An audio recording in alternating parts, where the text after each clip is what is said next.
Bonjour à toutes et à tous, bienvenue si vous nous rejoignez un instant sur RCF Sarthe, vous êtes pile à l'heure pour votre magazine Faites une pause. Au sommaire aujourd'hui, nous irons au parc zoologique de Pêcheret qui mène un projet de réintroduction du vautour. Vous retrouverez Emmanuel Ledu qui nous présentera un métier méconnu, celui de consultante en émotions et troubles de l'enfance. Puis le Mans Sonore se termine ce dimanche, on vous présentera un concept de concert scientifique avec le quintet Euphonius. Allez, on file tout de suite à Pêcheret.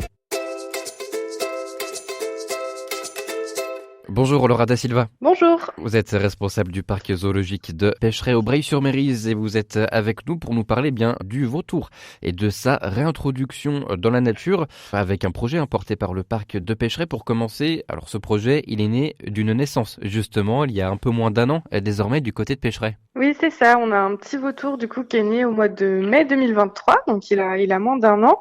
Et comme en fait on a ce couple de parents qui sont très intéressants génétiquement puisque c'est des vautours issus du milieu naturel qui sont blessés, qui ne peuvent plus voler, qui sont hébergés au sein de Pêcheret. Forcément, ça fait de lui un parfait candidat pour la réintroduction vu qu'il a une génétique qui est très intéressante. Et malheureusement, comme le vautour en France et d'ailleurs dans les pays d'Europe dans lesquels il peut se trouver est encore menacé, il faut pouvoir renforcer les populations naturelles. Ça passe par des réintroductions et les structures qui peuvent fournir les individus pour la réintroduction sont les parcs zoologiques puisque nous faisons la reproduction et l'élevage en captivité dans les meilleures pratiques pour garantir justement des animaux qui sont en bonne santé et qui peuvent être réadaptés au milieu sauvage. Alors avant d'expliquer un peu pourquoi cet animal est menacé aujourd'hui, revenons-en à ce petit vautour. Donc vous l'avez du coup laissé grandir auprès de ses parents avant de l'isoler. Oui, tout à fait. Alors il faut savoir que les oiseaux grandissent très vite. En quelques mois, ils atteignent déjà leur poids et leur taille d'adulte. Donc la vitesse à laquelle ils grandissent va très vite. Bien évidemment, il avait besoin sur les premiers mois de ses parents pour être nourri au niveau du nid puisqu'il ne bougeait pas. Une fois que son plumage s'est développé correctement, qu'il a commencé à devenir indépendant, il a quitté le nid de toute manière par lui-même et même s'il le fait pas, il y a un espèce de rejet de la part des parents pour le pousser à prendre son indépendance. Et quand on a vu qu'il commençait à s'éloigner du lit et surtout qu'il commençait à essayer de voler, c'est là où on l'a isolé du coup dans une grande voie temporairement en attendant son départ pour pas que il s'échappe de Pêcheret et qu'il aille pas au bon endroit justement dans la nature. Et donc là, votre travail de ces dernières semaines, c'est de le préparer finalement à sa réintroduction puisque vous êtes en lien, en relation avec une association en Sardaigne. Du coup, vu que nous, on est un partenaire assez proche de la LPO en France, on soutient la LPO par différentes actions tout au long de l'année. On a des liens qui sont quand même avec eux assez faciles. Donc là, je les ai contactés en leur expliquant un petit peu ce qui s'était passé à Pêcheret, le projet que j'avais. Donc, ils m'ont mis directement en contact avec la Vautour Conservation Foundation en Sardaigne, du coup, qui est une grosse asso de conservation des vautours même à travers le monde. Et donc, du coup, il y a une équipe en Sardaigne et donc j'ai été mise en contact avec eux directement. Et donc, c'est là où je leur expliquais un petit peu éventuellement ce que nous pouvions faire de notre côté, donc c'est-à-dire de fournir un individu pour renforcer les populations à l'état sauvage. Donc, ils ont été très intéressés par le projet. Donc, c'est là où on s'est mis d'accord sur un partenariat où nous fournissons le jeune et eux, après, du coup, sur place, vont s'occuper de sa réintroduction correctement avec des phases d'acclimatation, le fait de le relâcher en groupe, tout ça, ça sera leur travail. Et c'est quelque chose, une expérience que vous avez déjà eue il n'y a pas si longtemps que ça avec les bisons. Oui, c'est ça. En fait, ça va être toujours la même démarche où quand on va avoir des naissances qui vont être très intéressantes génétiquement, qu'on va avoir une forte valeur, on va démarcher les associations de protection dans la nature et aussi les personnes qui sont responsables des espèces à l'échelle européenne en captivité pour savoir si le projet peut être validé et si c'est quelque chose d'intéressant.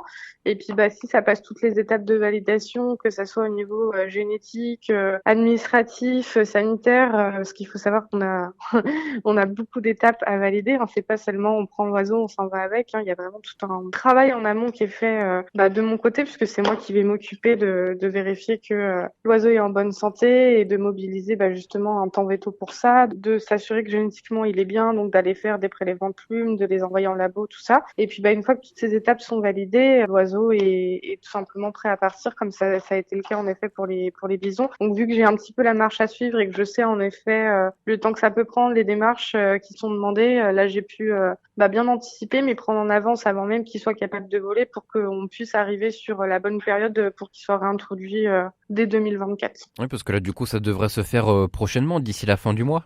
C'est ça, il va partir dans les semaines à venir. J'attends juste la date définitive avec le transporteur qui va venir nous chercher directement à Pécheret, qui va du coup s'assurer de le déposer en Sardaigne. Et une fois que j'aurai ma date, on pourra communiquer sur les réseaux et faire aussi un peu comme les bisons, une petite vidéo de son départ. Mais en effet, il va partir très très rapidement puisque l'objectif est qu'il soit en volière d'acclimatation pendant tout le printemps 2024 et intégrer un groupe. Et en fin de printemps, début été, ils vont tous être relâchés d'un coup pour que ils puissent aller constituer du coup leur vie dans le milieu naturel. Par contre, c'est une opération qui a un coût. Exactement. Faut savoir que déjà les bisons, on a eu une très très très grande chance de ne pas être les seuls dans l'opération. En fait, on a eu d'autres parcs à l'échelle européenne comme le Tierpark de Berlin qui a été la plateforme temporaire d'hébergement des bisons qui sont repartis en Azerbaïdjan qui ont supporté le projet avec nous. Donc faut savoir qu'entre guillemets, on s'en est bien sorti puisqu'on a payé entre les analyses et le transport, on en a eu pour à peu près 3 000 €. Mais ce qui est assez ridicule sur la somme totale parce que pour les 4 bisons, il y en avait pour plus de 10 000 € de transport à payer. Mais on a eu justement cette charge qui a été prise, on va dire, en grande partie par le Tierpark de Berlin et par d'autres parcs et le projet à l'échelle européenne parce qu'on est sur un très gros projet. Là, on est plus sur un individu, on est sur quelque chose de local. L'association Sardaigne, c'est une association, donc elle n'a pas forcément beaucoup de moyens. Donc là, on est sur un transport qui nous coûte 5 000 €. Donc c'est à nous de financer les 5 000 € entièrement puisqu'on n'est pas associé avec d'autres structures. 5 000 €, c'est à peu près ce qu'on a à l'année à reverser sur les associations qu'on soutient, les différentes associations qu'on soutient tout au long de l'année. On a 4-5 justement qui sont des partenaires historiques, à qui on verse chaque année des sommes pour qu'ils puissent réaliser leurs projets. Et du coup, moi, ça m'embêtait de choisir, on va dire, entre payer la réintroduction du vautour et ces associations. Donc, c'est de ce constat-là que j'ai eu l'idée de faire un appel aux dons pour que, en fait, on puisse s'engager comme on le fait chaque année sur les associations, mais pour autant aussi mener à bien le projet de réintroduction du vautour. Cet appel aux dons, où est-ce qu'on peut le retrouver? La cagnotte, c'est une cagnotte en ligne qui est sur Litchi. Et du coup, si les gens ils tapent sur Google vautour Pécheret Litchi, ils vont tomber très très facilement sur la cagnotte. Elle a également été relayée sur nos réseaux sociaux, Instagram et Facebook, où on a mis les liens directement. Donc les gens vont juste à cliquer sur le lien. Donc on a bien compris le principe du projet, Laura, mais du coup, en quoi cette réintroduction, elle est importante pour l'espèce? Elle est importante parce que en fait, on a vraiment besoin aujourd'hui, en tout cas là, en Sardaigne, c'est un vrai besoin qu'ils ont de renforcer les populations naturelles. Malheureusement, les vautours, ils sont encore victimes énormément de collisions ou de plomb dans l'aile. Donc, soit ils décèdent malheureusement suite à leurs blessures, ou soit quand ils sont soignés, comme c'est le cas là des adultes qu'on a à Pécheret. Pour autant, ils peuvent pas, en fait, même s'ils sont toujours vivants, refaire une vie dans la nature et se reproduire dans la nature. Donc, entre ceux qui meurent et ceux qu'on enlève de l'état sauvage qui peuvent plus en fait se reproduire, on enlève une grande partie de la population des vautours et de la descendance surtout. Donc là, ce qui est important, c'est de mettre entre guillemets du sang neuf déjà, d'avoir un vautour qui est génétiquement intéressant et surtout de remettre cet individu parce que si ses parents avaient pas été blessés dans la nature, ils se seraient reproduits justement, ils auraient fait ce petit à l'état sauvage. Donc c'est aller remettre ce qu'il aurait dû être de base. Oui, parce qu'en fait, c'est un animal qui n'est pas forcément chassé, mais qui est victime en fait de sa mauvaise réputation, puisque c'est un charognard. Alors on précise, on le rappelle, le vautour ne mange pas d'animaux vivants, il mange plutôt des animaux qui sont déjà morts. Mais il y a quand même un petit délit de faciès, on peut dire ça comme ça, autour de cet animal, mais son rôle est très important pour l'équilibre de la nature. Oui, tout à fait. En effet, c'est un charognard, donc il s'en prendra jamais aux animaux vivants. Mais il y a encore beaucoup de personnes qui ont peur des vautours, ont peur qu'ils s'en prennent à des animaux qui sont en train de donner naissance ou des petits qui viennent de naître, tout ça, alors que non, ils mangent vraiment que des animaux morts. Et puis après, ça reste des oiseaux qui ont une tête un peu particulière, donc forcément, ils sont, on va dire, moins appréciés de base par les gens parce qu'ils sont, on va dire, physiquement avec une tête un peu spéciale, mais ils sont très très important puisque si on n'a plus de charognards dans la nature, on n'a plus d'animaux qui peuvent dégrader les cadavres et donc c'est là où on peut avoir une prolifération de germes pathogènes, de maladies, etc. Donc c'est très très important qu'on les ait avec nous puisqu'ils ont un rôle qui est essentiel en effet dans le milieu naturel. Eh bien merci beaucoup Laura da Silva de nous avoir parlé aujourd'hui de ce projet de réintroduction du vautour mené par le parc zoologique de Pécheret. Puis on rappelle que le lien vers la cagnotte pour vous aider à financer ce projet est disponible sur le site et la plateforme Litchi. Merci beaucoup Laura da Silva et bientôt. Merci à vous et juste pour rappel, si même chaque personne donne 1 € mais qu'on a des milliers de personnes qui se mobilisent, on peut arriver très facilement aux 5 000 € dont on a besoin. RCF Sarthe, la joie se partage. Merci d'être avec nous dans Faites une pause. On retrouve maintenant Emmanuel Ledu et son invité Laura Lim. Il est dans nos programmes scolaires d'acquérir des compétences psychosociales. Et c'est l'occasion pour moi de vous faire découvrir un métier que je ne connaissais pas et que j'espère va vous passionner, celui de consultante en émotions et troubles de l'enfance. Je reçois une qui s'appelle Laura Lim, qui est installée à la Chapelle Saint-Rémy, non loin du Mans, et qui va nous présenter ce métier. Bonjour Laura. Bonjour. Alors, pourquoi ce métier existe-t-il aujourd'hui alors que nous ne le connaissions pas avant ? Alors pour moi, un trouble est le résultat d'une émotion bloquée, qu'elle appartienne aux parents ou à l'enfant lui-même. Les troubles sont la partie visible du problème. On peut parler de troubles du sommeil, d'angoisse à la séparation, d'encoprésie, d'énurésie, de difficultés à gérer ses émotions, de peur, de phobie, de reflux, de colique, d'hyperactivité et j'en passe. Tout ce qui pourrait être inconfortable à l'enfant en fait. Souvent en consultation, on me parle de troubles du sommeil. Eh bien derrière un trouble du sommeil peut se cacher une multitude de pensées limitantes pour l'enfant. Par exemple, maman a eu peur de faire une fausse couche et que je meure lorsque j'étais dans son ventre. Alors je vais me réveiller tout le temps pour lui prouver que je suis bien vivant. Ou encore, je sais que maman était rassurée quand je bougeais dans son ventre. Alors je vais être toujours actif, jamais calme. Ou encore, papa a peur de la mort subite du nourrisson. Alors je reste dans ses bras pour lui montrer que je suis bien en vie. Mon métier, c'est d'aller chercher cette cause et de l'expliquer à l'enfant. Parfois, il peut même y en avoir plusieurs. Moi, en tant que consultante en émotions, je suis là pour établir la vérité sur les émotions vécues et ainsi diminuer, voire même faire disparaître totalement ces troubles. Oh, c'est déjà très très beau. Alors, quel outil, maintenant que je suis impatiente de découvrir, quel outil libère cette émotion bloquée qui cause les manifestations dont vous venez de parler ? Alors, pour les consultations en émotions, j'ai plusieurs outils. J'utilise l'énergétique d'abord et plus particulièrement la radiesthésie qui me permet de mettre le doigt sur l'émotion, la cause du problème, lorsque les parents n'en ont pas conscience. Ensuite, j'utilise la méthode Raconte-moi mon histoire. C'est une méthode qui a été créée par Audrey May, qui est kinésiologue, et qui est une approche ludique et concrète. Elle permet de raconter l'histoire de l'enfant depuis les 9 mois avant sa conception, à l'aide de peluches, de jouets ou d'objets. Une manière de libérer les émotions de l'enfant, mais aussi celles des parents. Ainsi, elle me permet de rétablir la vérité et de l'expliquer à l'enfant pour procéder au nettoyage de sa mémoire cellulaire et résoudre le trouble. J'utilise aussi le bain de libération émotionnelle, qui est un bain enveloppé, qui se pratique dès la naissance et jusqu'aux 2 mois de bébé environ. Il me permet de venir déceler les tensions liées à la vie intra-utérine de bébé ou encore à l'accouchement, et de prévenir les parents des blocages qui pourraient éventuellement ressortir dans quelques mois, voire quelques années. Et enfin, je suis conseillère et formatrice en huiles essentielles. Les huiles essentielles, elles me permettent un accompagnement encore plus personnalisé et donc d'aller encore plus loin dans la résolution du trouble et l'apaisement de l'enfant par la suite. À la suite des consultations en émotions, on observe des enfants qui font leur nuit, car ils ont compris qu'ils n'étaient pas là pour rassurer leurs parents. Des enfants plus sereins, car ils n'ont plus peur de mourir ou d'être séparés de leurs parents. Des enfants qui sont rassurés, car ils ont compris que c'était aux adultes de prendre soin d'eux, et non l'inverse. Des enfants qui sont libérés de la colère, de la tristesse et de la frustration, ou encore des enfants soulagés des émotions, du vécu ou des expériences qui ne leur appartiennent pas. Quel soulagement. Alors, ces parents qui vous sollicitent, est-ce qu'ils ont exploré d'abord une piste médicale ou quel est leur parcours ? Moi, j'aimerais en profiter aujourd'hui pour vous dire à vous, en tant que parent, que quelquefois, derrière un trouble, se cache simplement un petit grain de sable bloqué, une vérité à rétablir, et qu'il peut parfois être très simple d'y remédier. Les adultes comme les enfants ressentent des émotions, et il est très important qu'elles soient exprimées, que l'on puisse en discuter au sein de nos familles. Rien n'est irrémédiable. Quelquefois, traiter la cause est plus simple, plus rapide et plus efficace que de traiter le symptôme. Par exemple, si votre enfant souffre de constipation récurrente, alors pensez à l'émotionnel. Pensez à toujours consulter des personnes qui pourront vous guider vers un déblocage émotionnel en parallèle de votre pédiatre, car peut-être qu'il pourrait s'agir d'autre chose que de simples mots. Merci beaucoup. Quel très beau métier de consultante en émotions et troubles de l'enfance. Merci beaucoup Laura.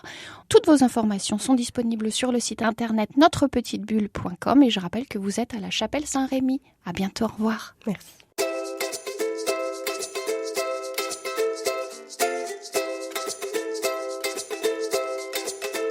Depuis une semaine, la ville du Mans vibre au rythme de sa biennale internationale du son. Pour l'occasion, nous sommes allés rencontrer une formation en résidence pour un concert bien particulier.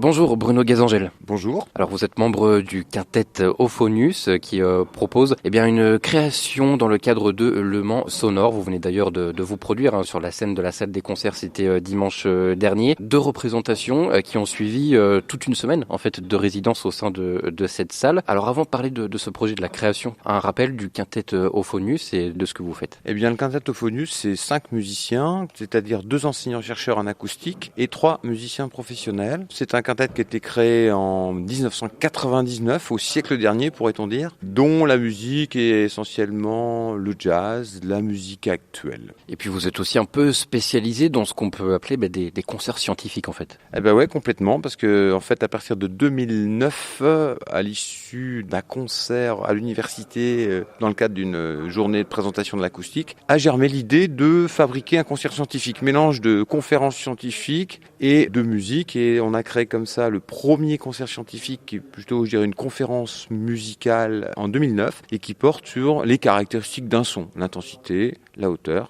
le timbre. Puis, voyant que l'idée était intéressante et qu'elle fonctionnait bien notamment au niveau des scolaires, alors on a créé un deuxième concert scientifique en 2015 autour de la physique des instruments de musique qui est un peu plus orienté vers le spectacle.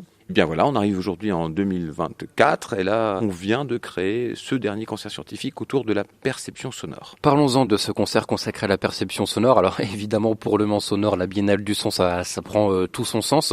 Mais comment vous allez orchestrer tout ça finalement? Là, on est devant la scène, on voit vos instruments, il y a des saxophones, il y a de la contrebasse, il y a une batterie. Comment ça va s'articuler en fait tout ça? Alors, comment ça s'articule? Comme un spectacle, enfin même si moi je ne suis pas du monde du spectacle, on a appris en faisant petit à petit, on écrit simplement un scénario dans lequel on va définir les différentes phases et on va avoir une alternance en fait de sons spatialisés en salle, des voix off qui racontent une histoire, de la musique qui ponctue les événements avec des intermèdes musicaux, des expériences sur le plateau, des expériences perceptives essentiellement. On a fait une expérience de perception du silence, c'est-à-dire qu'on va rechercher quel est le niveau de son minimum que l'oreille peut entendre pour chaque fréquence. Dans notre langage scientifique, on appelle ça la courbe de seuil d'audition, qui vient qu'on appelle aussi courbe de Fletcher.